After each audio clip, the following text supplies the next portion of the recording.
ஆளு என்ன விலைங்க? 1,000 ரூபா. 1 ரூபா தான் வச்சிருக்கிறேன். முருகனுக்கு தானுங்களே ஐயா. சரி சரி, சாமிக்குன்னு கேட்கிற, வாங்கிட்டு போ. இந்த மாலை என்ன விலைங்க? இது அவருக்கு வித்தாச்சு, வேற கடையை பாருங்க. நிறைய மாலை இருக்கும்போது யாரும் வரமாட்டாங்க. இந்தாப்பா.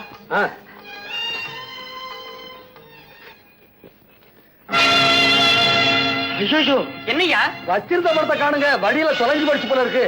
இத நீங்களே வச்சுங்க. சுத்த இவனா இருக்க, உன்னால வந்த வியாபாரத்தையும் விட்டுட்டேன். பணம் காணா போயிடுச்சுங்க, என்ன செய்ய சொல்றீங்க? வேற யாருக்காவது வித்துட்டா போகுது. மடிச்சு கட்டின மாதிரி திரும்ப அவுத்தா எல்லாம் உதிர்ந்து போகாது. எவன் வந்து வாங்குவாத? அந்த நஷ்டத்தை உங்க அப்பா நான் கொடுப்பான். மன்னிச்சுங்க ஐயா, நான் தான் தொலைஞ்சு போச்சுன்னு சொல்றேன்ல. அதெல்லாம் எனக்கு தெரியாது. என் வியாபாரத்தையே கெடுத்து விட்ட முள்ளமாய் பயல. என்னடா பாக்குற? பணத்தை எடு, இல்ல துண்ட கீழாய். ஐயா துண்ட விடுங்க ஐயா, துண்ட விடுங்க ஐயா. முடியாது ஐயா, ஆத்திரப்படாதீங்க ஐயா, நான் சொல்றத கேளுங்க ஐயா. நான் எதையுமே கேட்க தயாரா இல்ல. பணம் இல்ல துண்டு. அந்த ஆள் முகத்தை பார்த்தா சொல்றதெல்லாம் உண்மைதான் தெரியுது. போனா போட்டு விட்டுருங்க. அப்படி நம்ம மாலைக்கு யாரு காசு கொடுப்பா? நாளைக்கு நான் கொண்டாந்து கொடுத்துறாங்க. அப்புறம் என்ன கொடுத்து அனுப்புங்க, போய் சாமி கும்பிடட்டும். முடியாது, யாரு சொன்னாலும் கேட்க மாட்டேன். முடுறா தொண்டை. நிறுத்த. உனக்கு தேவை பணம் தானே? ஆமா, நான் தரேன்.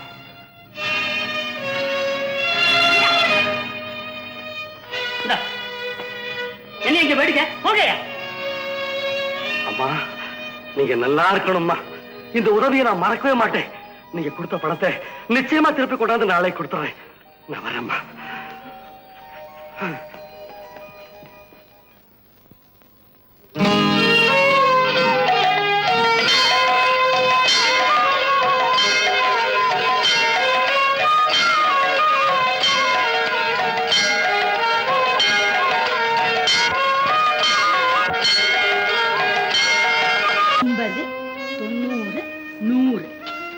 அப்பாடா, ஒரு வழியா 5000 ரூபாய் சேர்த்துட்டேன். இன்னும் ஒரு 5000 ரூபாய் சேர்த்துட்டா என் பொண்ணுக்கு நல்ல இடமா பார்த்து அவ கல்யாணத்தையும் முடிச்சிடுவேன். என் கவலையும் தீர்ந்து போயிடும்.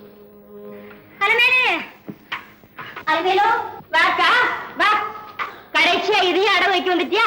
முந்தா நாளான உன் பொண்ணு மூக்குத்தி வச்சு 30 ரூபாய் வாங்கிட்டு போனேன். என்னமா செய்யறது? நான் என் பொண்ணுக்கு கொடுத்த 10 ஏக்கர் நிலம், மாப்பிள்ளையோட அப்பா வச்சுட்டு போன 5 லட்சம் ரூபாய் சொத்து, அத்தனையும் பரட்டு கௌரவத்துக்காக ஊருக்கு விருந்து வச்சே என் மருமாவுக்குள்ள தீர்த்துட்டாரேம்மா. ஆம்பளைங்க எப்பவுமே அடாவடியெல்லாம் செலவு பண்ணுவாங்க. பொம்பளைங்க தான் கட்டு செட்டா இருந்து குடும்பத்தை காப்பாத்தணும். ஒரு குடும்பம் கெட்டு போறதும் கூடி வர்றதும் பொம்பளைங்க கையில தான் இருக்கு. இனிமேலாவது உன் மாப்பிள்ளைய கண்டபடி செலவு செய்ய விடாம உன் பொண்ணுகிட்ட சொல்லி கொஞ்சம் பிடிச்சு வைக்க சொல்லு. பல தடவை சொல்லி பார்த்துட்டேனே, புருஷனை விட பொண்ணு குருளமா பெருசுன்னு கண்ணை கசிக்கிட்டு வந்து நிக்கிறா. பெத்த மனசு கேட்கற உடனே நீ கையில கிடைச்சது தூக்கிட்டு வந்து நிக்கிற. பாரு, நீ என்ன பண்ணுவியோ, இருக்கிற வீட்டையாவது காப்பாத்திக்க. நீ சுலபமா சொல்லிட்ட, என் நிலையில இருந்தா நீயும் அதைத்தான் செய்வ. அதுதான் நடக்காது.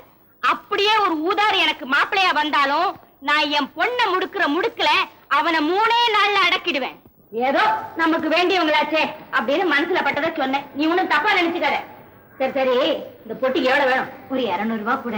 என்னது, இந்த ஓட்ட பொட்டிக்கு 200 ரூபாயா? அதெல்லாம் முடியாது. 100 ரூபாய், அதுவும் வட்டி 7 ரூபாய் போக மிச்சம் 93 ரூபாய் கையில கொடுப்பேன். சம்மதமா? சரி சரி, அதையாவது கொடு.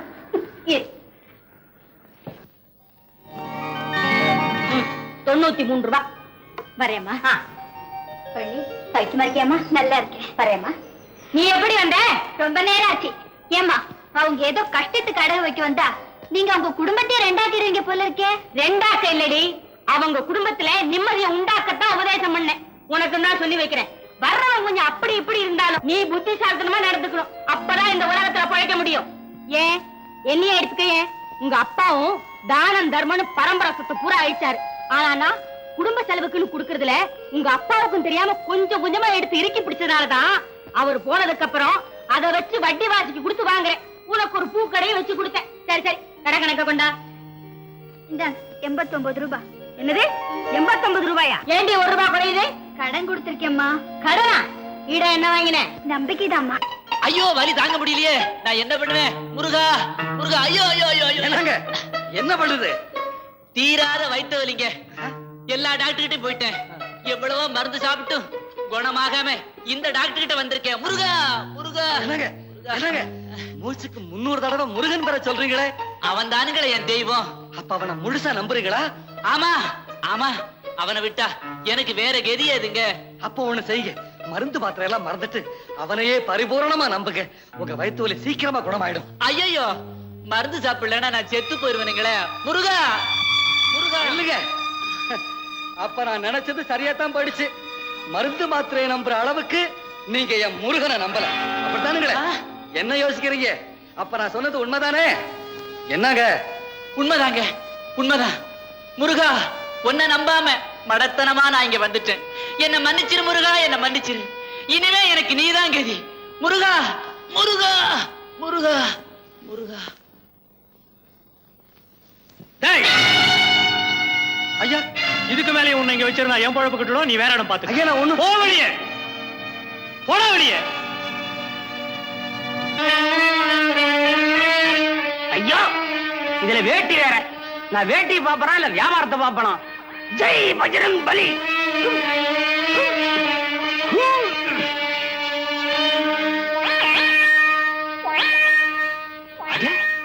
திடீர்னு எனக்கு எப்படி இவ்வளவு பலம் வந்துச்சு? இவ்வளவு சுடுவா வண்டி எடுக்கிற? நீயா இந்த வேலையும் போச்சா? அதுரா வந்து அந்த டாக்டர் இல்ல. போதும், உன்னை பத்தி எனக்கு தெரியும். விளக்கம் ஒண்ணும் தேவையில்லை, தள்ளி தொலை.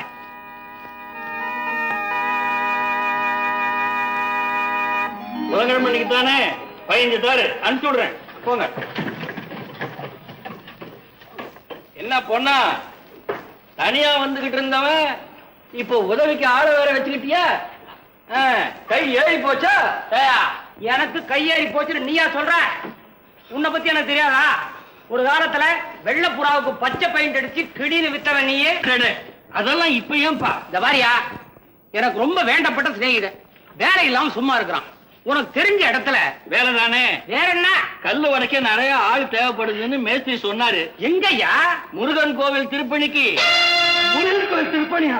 ஐயா, கூலி குறைச்சு கொடுத்தாலும் பரவாயில்ல, அந்த வேலையை எப்படியாவது எனக்கு வாங்கி கொடுத்துருக்க ஐயா. கொஞ்சம் இருப்பா, சிபாரிசு கடிதம் சொன்னு தர்றேன். சரிங்க சரிங்க. கல் உடைக்கிற வேலைக்கு சிபாரிசு காகிதம் தேவைப்படுது. பாத்தியா வேலை கிடைக்கிறது எவ்வளவு குதிரை கொம்பா இருக்குன்னு? நீங்க என்னன்னா வாங்கி தர ஒவ்வொரு வேலையும் விட்டுட்டு விட்டுட்டு ஓடியார. ஏய், திருப்படி வேலைன்னு மெய் மறந்து நிக்கிறியா? கையில கனமே தெரியலையா? வாழைப்பழத்தால இறக்க. அடே, இந்தா, இதை கொண்டு போய் மேஸ்திரிட்ட கொடு. முருகா, முருகா. இதா, பொண்ணா, பெரிய முருக பக்தனா இருப்பான் போல் இருக்கு. முருக பக்தன் இல்ல இவன், முருக பித்தன். திருப்படி வேலைன்னு திரும்பி பார்க்க போறத பாத்தியா?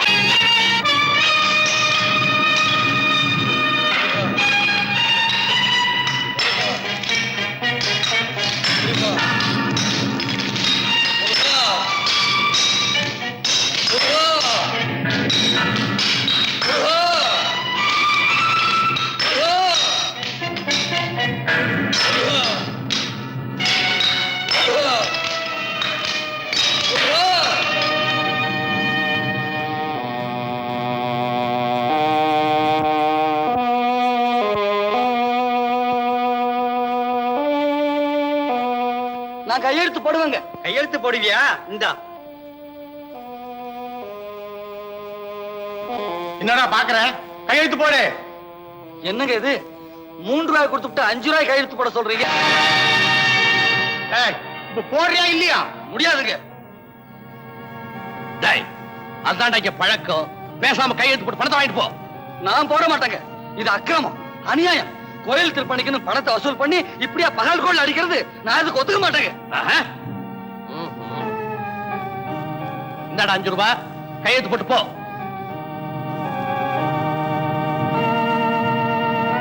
டேய், நாளையில இருந்து உனக்கு இங்க வேலை கிடையாது. போடா. உங்களுக்கெல்லாம் நான் ஒண்ணு சொல்றேன். டேய், பேசினபடி கூலிய வாங்கிட்டு இல்ல, மரியாதை வெளியே போ. என் இடத்துல நின்னு என்ன பத்திய கேவலமா இவங்கிட்ட பேசுனே, உன்னை போலீஸ்ல பிடிச்சு போடா. போடாண்ணா. போறையா போறேன். உனக்கு கீழே இருக்கிறவங்க கூலிய குறைச்சு நீ ஏமாத்தலாம். ஆனா உனக்கு மேல இருக்கிற என் முருகே இதுக்கு தகுந்த கூலிய உனக்கு கொடுத்தே தீருவான். போடா கூலிக்கார பயல. டேய், பாத்தீங்களாடா, வேதாந்தம் பேசிட்டு வேலையை விட்டே போறான். டேய், வழக்கமா கொடுத்தான் கொடுப்பேன், சொல்ற இடத்துல கை பொண்ணு. தர்மகர்த்தா தர்மகர்த்தாங்கிறீங்களே, அந்த தர்மகர்த்தாங்கிற ஒரு யாருங்க? குறிப்பிட்ட நேரத்துல கோவில்ல கடமைப்பட்ட ஒரு தொண்டை மனுஷன். அந்த மனுஷனுடைய வரவுக்காக அவனையே படைச்ச ஆண்டவனை காக்க வைக்கலாமா? ஆண்டவனுக்கு நடத்த வேண்டிய பூஜை காலத்துல நடந்தாதான் இந்த நாட்டுல காலகாலத்துல மழை பெய்யும். நேரா நேரத்துல அவசரிதானத்துல திருவிளக்கு எரிஞ்சாதான் நம்ம வீட்டுல வேளைக்கு அடுப்பறையும். இந்த கலிகாலத்துல இத்தனை பஞ்சத்துக்கும் என்ன காரணம் தெரியுங்களா? இப்படி சில பேர் ஆண்டவனை அலட்சியப்படுத்துறதுனால. நீ என்ன சொன்னாலும் சரி, தர்மகர்த்தா வந்தாதான் பூஜை நடக்கும். இந்த கோவில்ல பூஜை நடக்கும்னா இந்த நேரத்துல இந்த பூஜை நடக்கும்னு எதுக்காக எழுதி போட்டுருக்கீங்க? யாரோ தர்மகர்த்தாவா? அவர் வர்ற வரைக்கும் என் தெய்வம் காத்துட்டு இருக்கணுமா? பேசு. இந்த கோயிலுக்கு தர்மகர்த்தா இவர்தான்டா. நீங்களா? ஆமா, நான் தான் இந்த கோயிலுக்கு தர்மகர்த்தா. ஏன் அதிகாரத்துக்கு கட்டுப்பட்டு தான் இங்க எல்லாமே நடக்கும். உங்க அதிகாரத்துக்கு கட்டுப்பட்டா எல்லாம் நடக்குது இல்லைங்க. ஏன் தெய்வத்தோட அதிகாரத்துக்கு கட்டுப்பட்டுட்டா கடல் கரையை தாண்டாம சந்திர சூரியன் எல்லாம் நேரத்தோட சுத்தி வானம் பொழிஞ்சு பயிர் விளைஞ்சு பயிர் நிறைஞ்சு நாம வாழ்ந்துட்டு இருக்கோம். ஆணவத்தி அகங்காரத்தைய அழிக்கப்படுறவன் ஐயா ஏன் முருகன். அவன் சன்னிதானத்துல ஐயா உங்க அதிகாரத்தை பத்தி பேசுறீங்க. முருகனை பத்தி எனக்கு சொல்றியா? போடா ஐயா, கடைசியா சொல்றேன், திருப்பணிங்கிற பேரால கொள்ளை அடிச்சது பத்தாதுன்னு என் தெய்வத்தையுமா காக்க வைக்கிறீங்க. இந்த பாவத்துக்கெல்லாம் அவன் தண்டனையில இருந்து நீங்க தப்பவே முடியாது. மரியாதையா வெளிய போறியா இல்லையா? போக மாட்டேன். போக மாட்டேன். மாட்டேன் மாட்டேன் போகவே மாட்டேன். நீ வெளிய போன தாண்டா பூஜையே நடக்கும். ஐயா,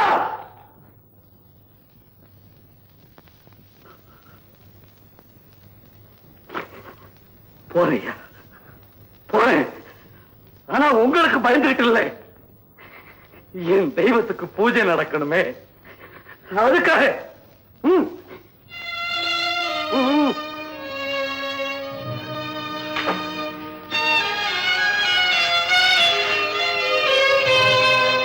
விடுங்க, நான் போய் அர்ச்சனை பண்ணிட்டு வரேன்.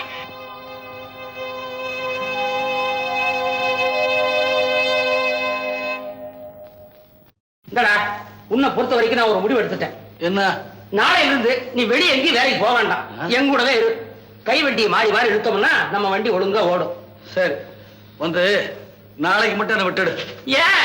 நாளைக்கு கிருத்தியாச்சே, கோயிலுக்கு போய் முருகனை தரிசனம் பண்ணாம என்னைக்காவது பச்சை தண்ணியாவது குடிச்சிருக்கலாம் இல்ல.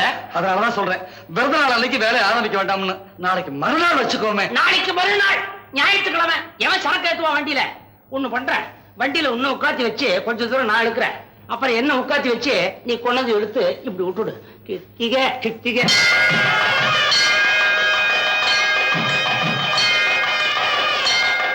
வாங்கய்யா வாங்க. போங்கய்யா. நீங்க போங்கம்மா, நீங்க எல்லாம் போங்க. போங்க போங்க ஐயா, நீங்க எல்லாம் போங்க.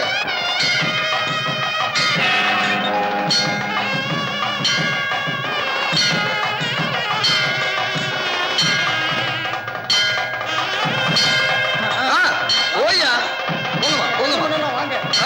போங்கய்யா சீக்கிரமா. இல்லைங்கம்மா.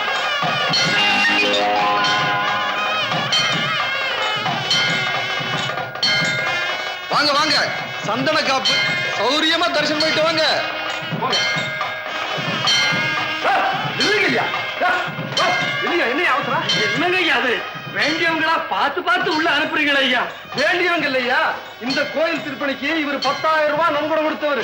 புரிஞ்சுதா? பேசாம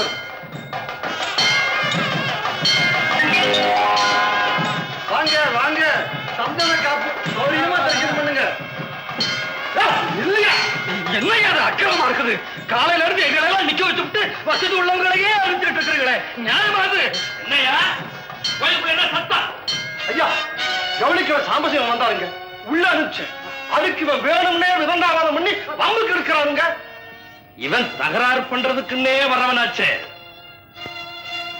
டேய், அவர் யார் தெரியுமா? இந்த கோயிலுக்கு லைட் போட்டதும் இல்லாம திருப்பணிக்காக 15,000 ரூபாய் கொடுத்த லட்சாதிபதிரா. உன்ன மாதிரி கூலிக்கார பையன். ஐயா, ஏழை பணக்காரங்கிற வித்தியாசம் ஆண்டவனுக்கு கிடையாதுங்க. அதுக்காகத்தான் தேவலோகத்துல பிறந்த தேவானையும் பூலோகத்துல பிறந்த வள்ளியையும் கல்யாணம் கட்டிக்கிட்டார். அவன் சன்னிதானத்துல பக்திக்கு தாங்க முதலிடம், பணத்துக்கு இல்ல.